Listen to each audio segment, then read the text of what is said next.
This video will show you the steps to take in order to travel with your CardioMEMS HERO device. Your HERO device is designed to travel with you. Unplug the power cord from the wall, then remove it from the top of your HERO device. Use the provided Velcro to secure the power supply and power cord. Don't wrap the cable around the power supply. Finally, place the power supply and power cord in the pocket on the back of the device and zip the pocket closed. Be careful not to kink the cables when storing them in the zipper pouch. Your HERO device is now ready to travel. You can carry it by its handle, or you can place it in a standard carry-on bag.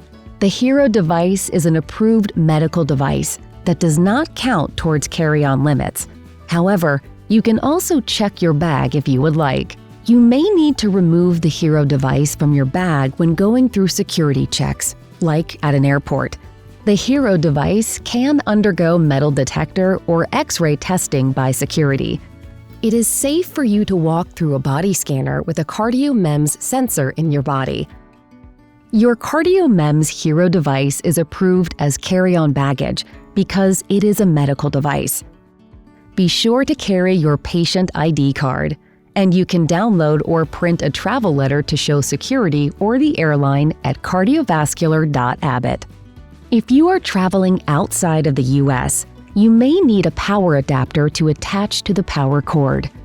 Although cellular service works in many countries, it is best to set up Wi-Fi if your doctor asks you to take a reading while you're traveling.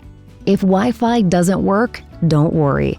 Your HERO device will save your readings and send them the next time it's powered on and cellular or Wi-Fi is available.